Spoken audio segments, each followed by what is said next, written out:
Good evening students. बेटा आज अपने बात करेंगे sensory organs of human beings की। यानी इस चैप्टर में लास्ट जो टॉपिक बचे हुए हैं अपने, एक तो बचा हुआ है आई का और दूसरा बचा हुआ है ईयर का। बट उससे रिलेटेड अपने कुछ बातें इसमें दे रखी है कि दीज आर सेंस ऑर्गन। तो ये सेंस ऑर्गन्स या सेंसरी ऑर्गन्स जो है वो होते क्या हैं। तो ये कह रहा है कि in animal body have some special structures which perceives different type of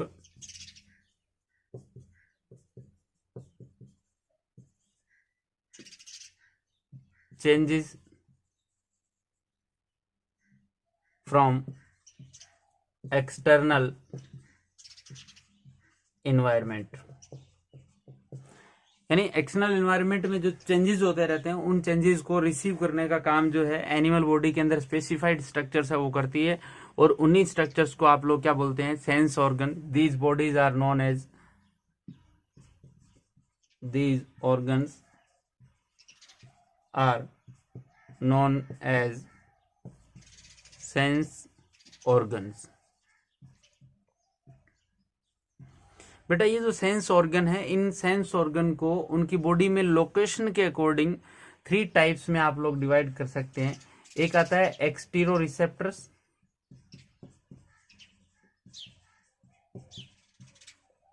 second आता है बेटा एंट्रोसेप्टर्स,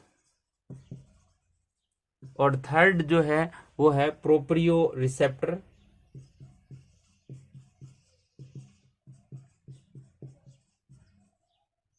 यानी इन सेंसरी ऑर्गन को जनरली आप लोग 3 कैटेगरी में डिवाइड कर रहे हैं। हालांकि अपने जो करेंगे सारे के सारे एक्सट्रोसेप्टर जो है उनका ही डिस्कशन करने वाले हैं। ये जनरली एक्सटर्नल इन्वायरमेंट से रिसीव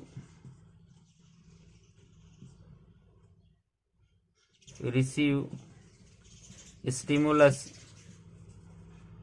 फ्रॉम एक्सटर्नल इन्वायरमेंट। और ये जो होते हैं बेटा आप लोगों के सेंसरी ऑर्गन जो है वो जनरली रिसीव स्टिमुलाई या stimulus from internal body changes. और ये जो सेंस ऑर्गन होते हैं थर्ड टाइप के प्रोप्रियोसेप्टर्स जो होते हैं, ये जनरली क्या करते हैं, पर्टिकुलर ऑर्गन्स के अंदर प्रेजेंट होते हैं। लाइकवाइज जॉइंट के अंदर present at joints, tendon, in areas पे, या फिर आप बोल सकते हैं मसल्स, इन एरिया के अंदर प्रेजेंट होते हैं बेटा। और जनरली ये क्या करते हैं, pressure perceive change in pressure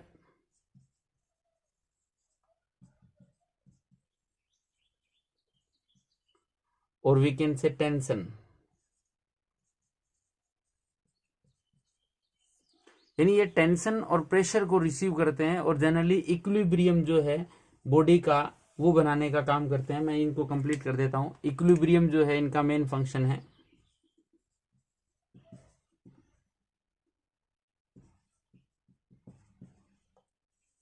equilibrium maintained by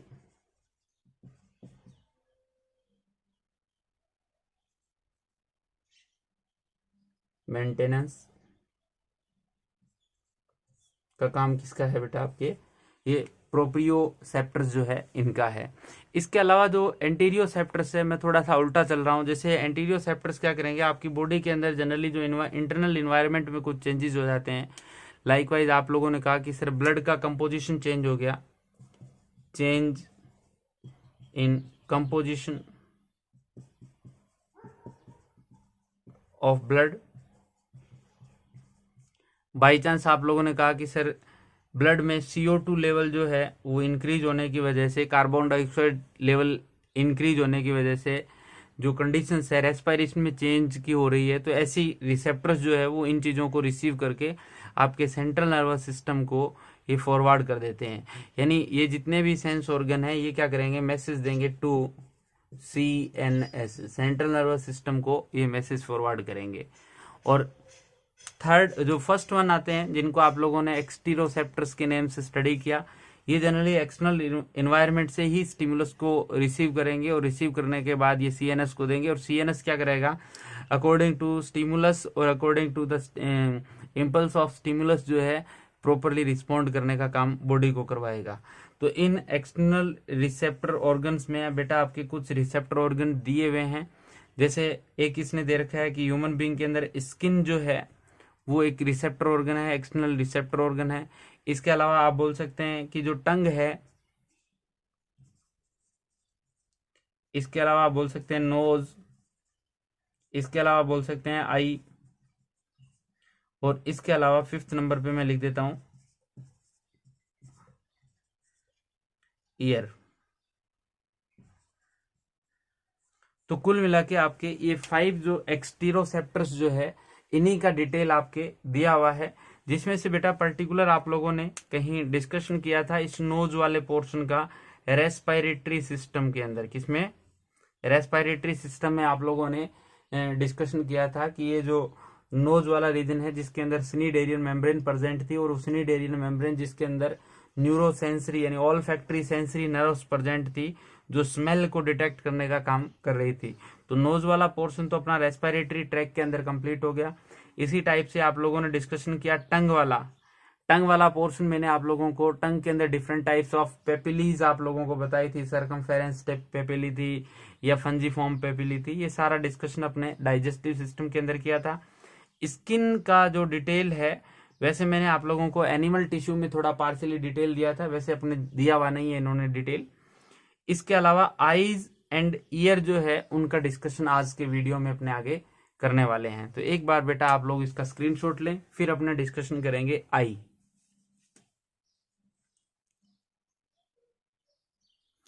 बेटा आप लोग बात करेंगे ह्यूमन के अंदर जो सेंस ऑर्गन है जिसमें आई, और इसी को आप बोल सकते हैं फोटो रिसेप्टर्स, क्योंकि ये लाइट सेंसिटिव पार्ट है अपनी बॉडी के अंदर। और या इसी को बोल सकते हैं telereceptors, because it receive the stimulus from far place, यानी दूर की चीज को देखता है, दूर की भी चीजों को दिखाता है। इस वजह से आप इसको बोल सकते हैं कि ये टीलियो रिसेप्टर्स का काम भी कर रहा है। इस आई की बात करें ह्यूमन आई के अंदर, तो आप लोग बात करेंगे कि 1 pair I present in human, present कहाँ होती है? on lateral side of nose, nose की दोनों साइड पे lateral पोजीशन पे on face। तीसरा पॉइंट, ये फोटो सेंसिटिव ऑर्गन है, इट इज फोटो सेंसिटिव।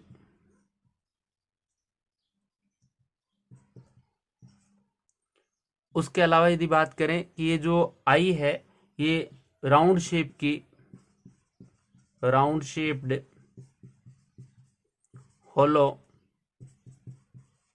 बाल लाइक स्ट्रक्चर होती है बेटा, और होलो बाल लाइक स्ट्रक्चर होने की वजह से आप लोग इसको बोलते हैं आई बॉल। क्या बोलते हैं बेटा इसको? Eye ball. ये आई बॉल जो है बेटा ये एक प्रेजेंट होती है, इस टाइप से आप बोल सकते हैं कि फेस के अंदर नोच में प्रेजेंट होती है, और जो नोच है स्कल बोन की नोच है, ये नोच ऑफ स्कल बोन। इस नोच ऑफ स्कल बोन को जनरली आप लोग बोलते हैं आई ऑर्बिट।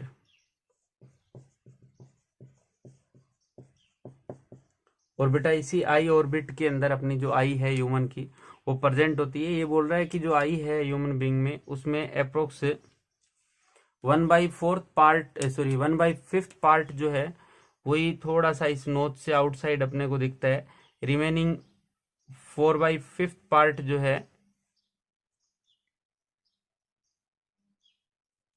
ये इसका 1/5 पार्ट आउटसाइड, और रिमेनिंग ये जो 4/5 पार्ट है प्रेजेंट इन आई ऑर्बिट। तो ह्यूमन बीइंग के अंदर जो आईज है, और दूसरा पॉइंट ये है कि ये आई ऑर्बिट जो है, इस ऑर्बिट में जब आई प्रेजेंट है तो आई लेसिस जो है, आई लिड्स जो है, इनसे ये कवर्ड रहती है बेटा। तो ये एक रफ डायग्राम में ड्रॉ करके बता रहा हूँ आप लोगों को कि इस टाइप से आईज जो है ह्यूमन बीइंग के अंदर आई ऑर्बिट में प्रेजेंट है, और आई ऑर्बिट जो है आपके नॉच जो है उस नॉच ऑफ स्कल बोन के अंदर प्रेजेंट होती है। कई बार बेटा अभी एक बच्चे ने कमेंट करके भी पूछा है, पर्सनल मैसेज करके भी, कि सर ये जो आई बॉल है वो कौन सी बोन के अंदर प्रेजेंट है। तो कई बार पूछ लिया जाता है, लेक्रीमल जो बोन है उस लेक्रीमल बोन ऑफ फेस के अंदर, और स्कल की जो लेक्रीमल बोन है उसके अंदर प्रेजेंट होता है ये आई ऑर्बिट। और ये आई ऑर्बिट है उसके अंदर आपकी आई प्रेजेंट होती है। 1/5 पार्ट आउटसाइड होता है इस आई बॉल से, और 4/5 पार्ट जो है वो आई बॉल के इनसाइड होता है बेटा। आपने कहा कि आई बॉल जो है, आई जो है वो जनरली टू मेम्ब्रेन से कवर्ड होती है, जिनको बोलते हैं आईलिड्स। और बेटा इन्हीं आईलिड्स के अप साइड में आप लोगों को आई लेसेस जो है वो मिलते हैं।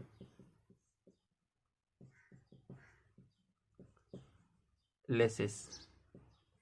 तो एक बार इसका आप स्क्रीनशॉट लें, फिर अपने बात करेंगे कि ये जो ह्यूमन आई है इसकी एक्सटर्नली आप लोगों को क्या क्या इसमें मिलने वाली है, कौन कौन सी स्ट्रक्चर्स जो है वो अपने को मिलेगी। तो एक बार आप इसका स्क्रीनशॉट लें बेटा।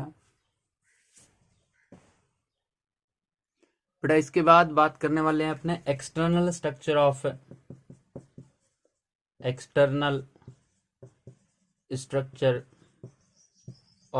आई। एक्सटर्नल स्ट्रक्चर ऑफ आई की बात करें बेटा तो सबसे पहला पार्ट जो है इसके अंदर अपने को मिलता है आई लिड्स, और इसी का दूसरा नेम है पैल्पेब्री। बेटा आईलिड्स जनरली ह्यूमन बीइंग के अंदर, आईज के अंदर 2 आईलिड्स जो है वो मिलती है आप लोगों को, अपर आईलिड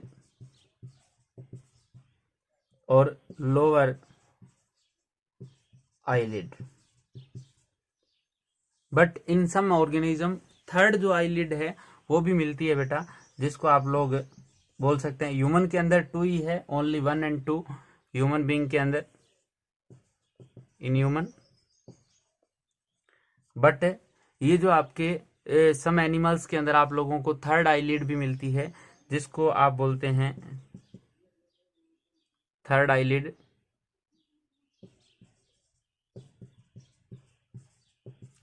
इसी को आप लोग बोलते हैं निक्टेटिंग मेम्ब्रेन।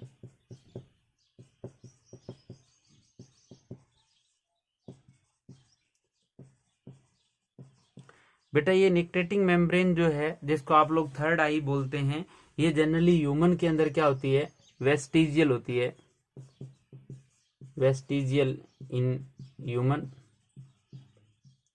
और इस थर्ड आईलिड्स वेस्टिजियल जो ह्यूमन के अंदर है, इसका नेम पूछ लेता है बेटा, इसका है पलिका सेमी लूनेरिस।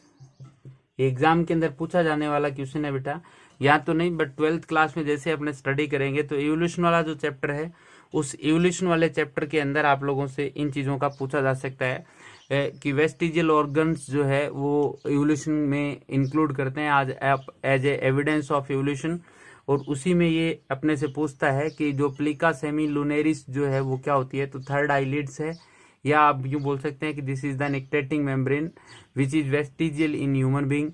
और दूसरा पॉइंट ये भी कि यदि इन आईलिड्स की बात करें तो इन आईलिड्स के ऊपर प्रेजेंट होते हैं आईलिड्स हैव आईलेसेस, इनके ऊपर अपने आईलेसेस प्रेजेंट होते हैं। अपर एंड लोअर जो है आईलिड्स जो है, जनरली जितने भी आईलिड है इन सब का फंक्शन होता है बेटा प्रोटेक्शन। मेन फंक्शन क्या है? प्रोटेक्शन है। बट ये जो आई और अपर और आईलिड्स, अपर और लोअर आईलिड्स जो है ह्यूमन बीइंग के अंदर प्रेजेंट है, ये आपके ह्यूमन के अंदर फंक्शनल होते हैं, मूवेबल स्ट्रक्चर्स होती है, फंक्शनल होते हैं। बट थर्ड आईलिड जो है, जिसको आप वेस्टिजियल मानते हैं ह्यूमन बीइंग में, जिसका नेम है प्लिका सेमिलुनेरिस या फिर निक्टेटिंग मेम्ब्रेन। दूसरा पॉइंट आपसे पूछ ले, ये जो आईलिड्स होते हैं वो इमूवेबल होते हैं, इन नोट डाल के लिख सकते हैं, इमूवेबल इन स्नेक्स। स्नेक्स के अंदर ये आईलिड्स जो है वो क्या कैसे होते हैं बेटा? आपके इमूवेबल होते हैं। और जो फिश है, फिश के अंदर ये एब्सेंट होते हैं। ध्यान रखें, ये आप लोगों से एग्जाम में पूछा जा सकता है। एक बार बेटा आप इसका स्क्रीनशॉट लें, फिर अपने बात करेंगे दूसरा पॉइंट कि इस एक्सटर्नल स्ट्रक्चर में जो ग्लैंड्स है वो कौन कौन सी होती है, जो आई को स्मूथ बनाने का काम, लुब्रिकेशन का काम, मॉइस्चरिंग का काम करती है, वो कौन सी ग्लैंड है? तो एक बार इसका स्क्रीनशॉट लें बेटा। ह्यूमन आई के अंदर सेकंड पार्ट जो है अपना एक्सटर्नल स्ट्रक्चर में, वो है ग्लैंड्स। ये कह रहा है कि आई की क्लीनिंग के लिए या फिर आई की लुब्रिकेशन या मॉइस्चरिंग के लिए कुछ ग्लैंड्स जो है वो आई के अंदर प्रेजेंट होती है। इन ग्लैंड्स में बेटा फर्स्ट ग्लैंड अपने डिस्कशन कर रहे हैं, मीबोबियम ग्लैंड। ये ग्लैंड जो है प्रेजेंट इनसाइड बोथ आईलिड्स, यानी दोनों आईलिड्स जो है, उन दोनों आईलिड्स के अंदर वाली साइड में, इनर सरफेस के ऊपर, inside means inner side, inner surface जो है उसके ऊपर प्रेजेंट होती है। और इन जो मीबोबियम ग्लैंड है, उन मीबोबियम ग्लैंड से एक ऑयली सब्सटेंस सीक्रेट होता है, इट सीक्रेट ऑयली सब्सटेंस। और ये जो ऑयली सब्सटेंस है बेटा, ये क्या करेगा, आईज को, जनरली ऐसे मान लो ह्यूमन आई है तो इनकी इनर साइड से आईलिड्स की मीबोबियम ग्लैंड्स प्रेजेंट होती है। इनसे जो ऑयली सब्सटेंस सीक्रेट होता है वो किनारे की तरफ जो है, एजेस की तरफ स्कैटर्ड होता है, यानी secrets oily substance which scattered at edges of eyelids। यानी इनका जो आईलिड्स की इनर साइड की मीबोमियम ग्लैंड है, उनसे सीक्रेट होने वाला जो ऑयली सब्सटेंस है वो आईलिड के किनारों की तरफ चला जाता है। और जनरली ये जो है वो फ्रिक्शन से बचाता है, इट प्रिवेंट फ्रिक्शन, फ्रिक्शन से बचाने का काम करेगा दोनों आईलिड्स को। बेटा जनरली क्या होता है, एक आपके जो लोअर, इस मैमल्स में भी रैट है, श्रू है, वेल्स है, यानी मैं यहां लिख देता हूं, इन, यहां नोट डाल के लिखते हैं बेटा अलग से, इन रैट,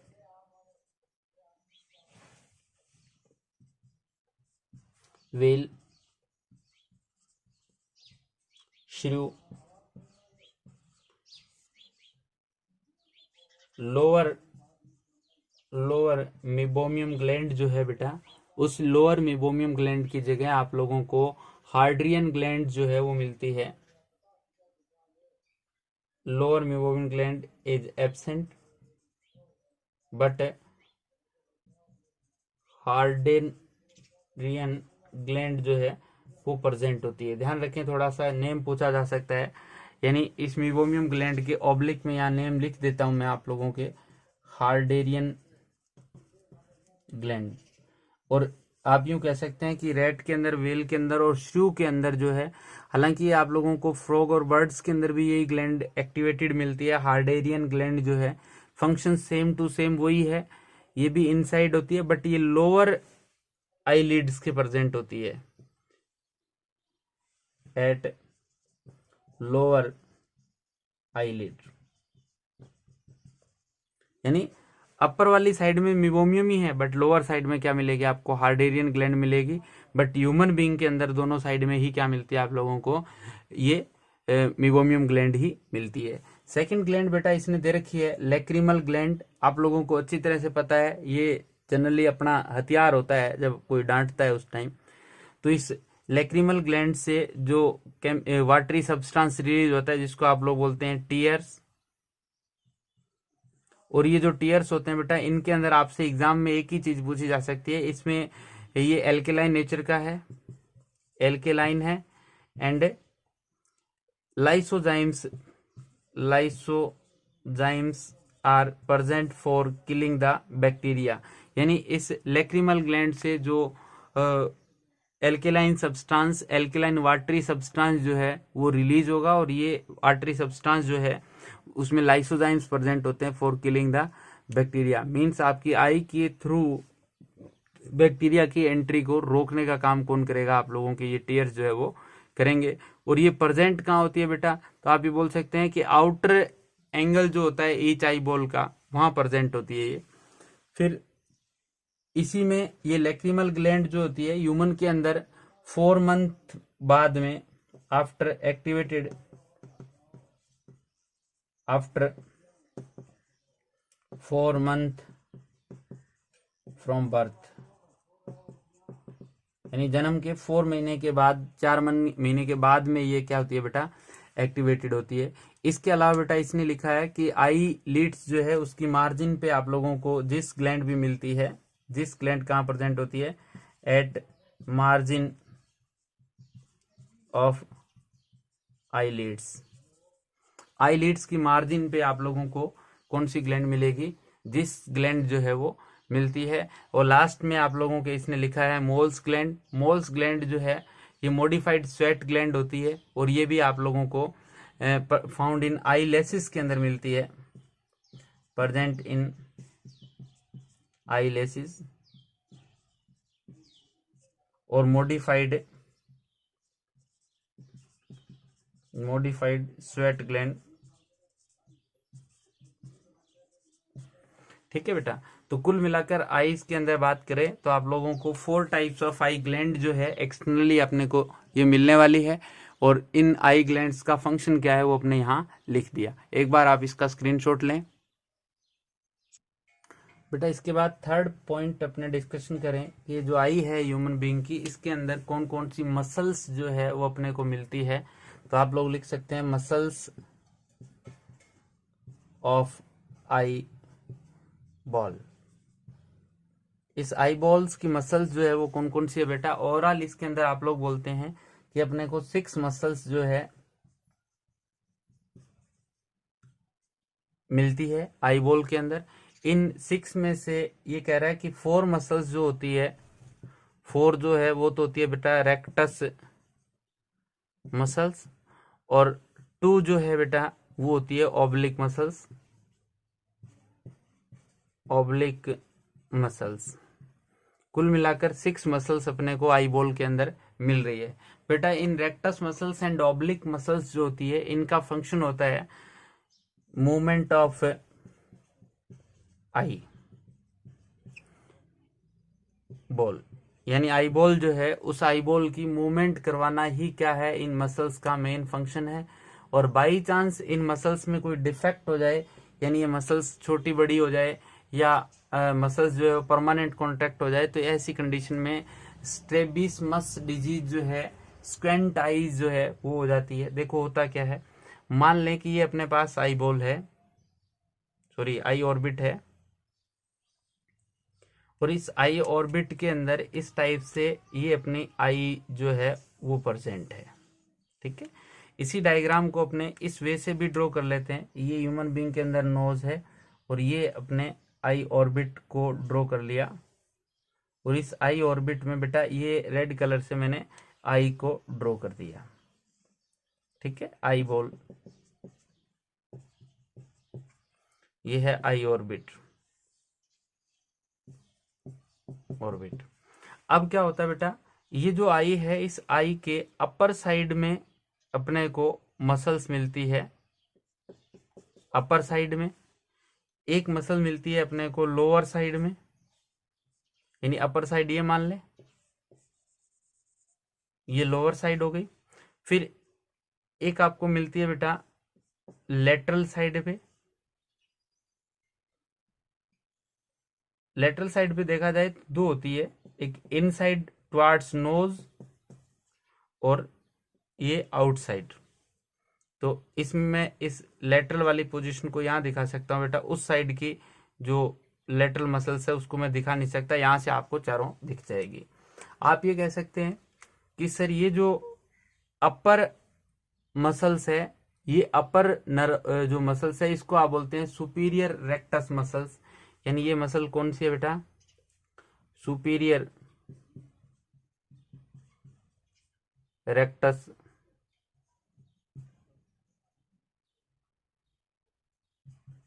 मसल। ये है बेटा इंफीरियर रेक्टस मसल। इसके अलावा बेटा बात करें आप लोग, ये जो पोजीशन ये मसल्स है यानी ये वाली, इसको बोल सकते हैं आप लोग आउटर रेक्टस मसल्स। और ये बेटा है, ये है आपके इनर रेक्टस मसल। और ये हो गई सुपीरियर या अपर, या फिर इसको बोल सकते हैं सुपीरियर, और ये हो गई बेटा इंफीरियर।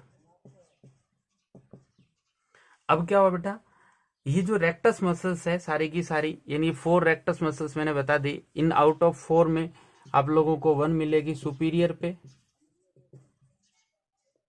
1 मिलेगी आप लोगों को इंफीरियर, एंड 2 मिलती है लेटरल पे। लेटरल वाली एक तो इनर है और एक बेटा आउटर है। बाई चांस इस आई में मैं यूं कहता हूं कि ये आउटर रेक्टस मसल जो है ये इंफीरियर,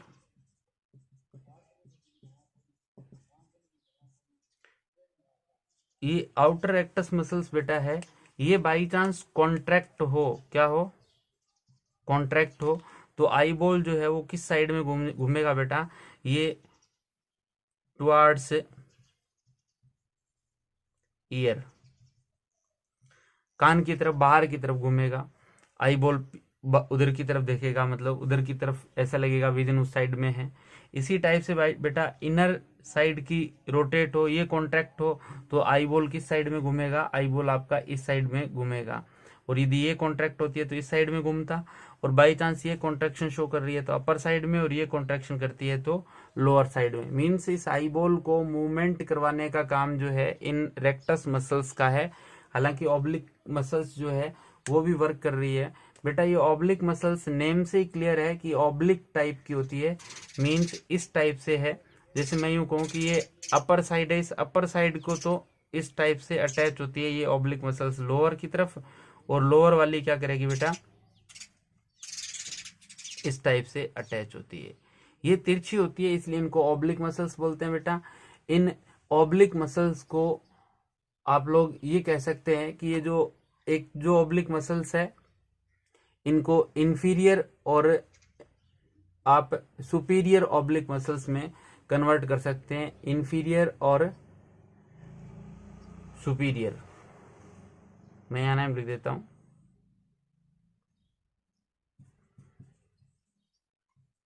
इंफीरियर ऑब्लिक मसल्स, और दूसरी जो है वो आपकी है सुपीरियर ऑब्लिक मसल्स। यानी ये भी जनरली क्या करेगी, ये जो ऑब्लिक मसल्स है बेटा, ये ऑब्लिक मसल जनरली आपकी जो आईज जो है उनको कोलेक्टिवली इस रेक्टस मसल्स के साथ मिलाकर ऑल डायरेक्शन में, means responsible for the movement of eye ball